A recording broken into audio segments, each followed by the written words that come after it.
El debate sobre el salario mínimo se ha colado en la agenda política y económica de México. Los trabajadores con sueldos más bajos han perdido un 70% de poder adquisitivo en 30 años. Un país con 53 millones de pobres y una de las brechas por desigualdad más grandes del mundo. El sueldo mínimo que ingresa un trabajador en las zonas urbanas de México, actualmente 67 pesos con 29 centavos al día, no llega ni siquiera para cubrir sus necesidades básicas personales. El jefe de gobierno capitalino Miguel Ángel Mancera defendió la necesidad de elevar el salario mínimo en México para compensar su brutal caída durante los últimos 30 años. De 1976 a 2014, los salarios se han reducido en un 71% a nivel nacional y en un 77% en el Distrito Federal.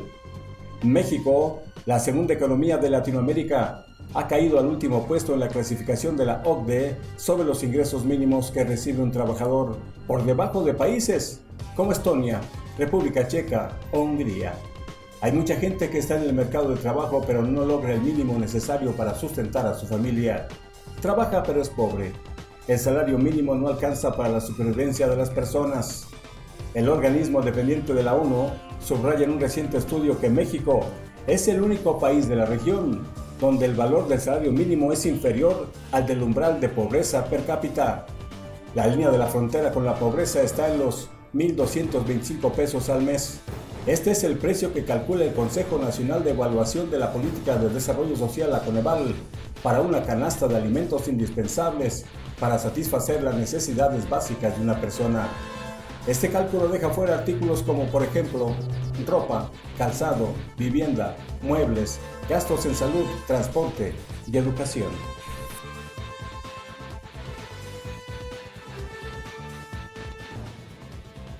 Para un hogar de, por ejemplo, 4 miembros, la línea estaría en los 10,072 pesos. Si trabaja una sola persona en la familia, serían necesarios unos ingresos 5 veces superiores al salario mínimo.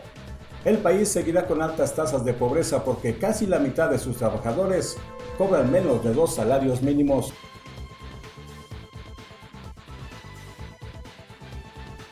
Según las últimas estadísticas oficiales, casi el 15% de los ocupados gana un sueldo mínimo o menos y el 41.5% 2 o menos.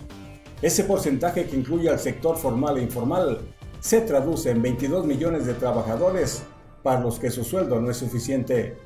Pero si se aumenta el salario mínimo, también lo harían, por ejemplo, las pensiones, el subsidio de desempleo, las tarifas públicas, multas de tráfico o los créditos para la compra de una vivienda. Es decir, hasta 149 normas federales están vinculadas al salario mínimo.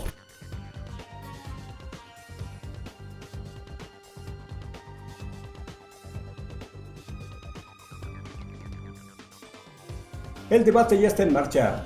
El gobierno del DF prepara un informe que presentará al gobierno federal para que el salario se aumente en 20 pesos a partir del próximo año e ir incrementándolo paulatinamente durante una década. En el otro lado del espectro político, el PAN propone llevar el tema a una consulta popular en junio próximo, coincidiendo con las elecciones para renovar la Cámara de Diputados.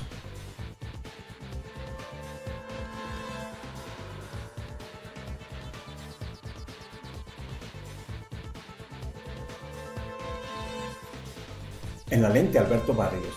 Producción, Arturo Arambula. Reportero, Juan José Salo Mencinas.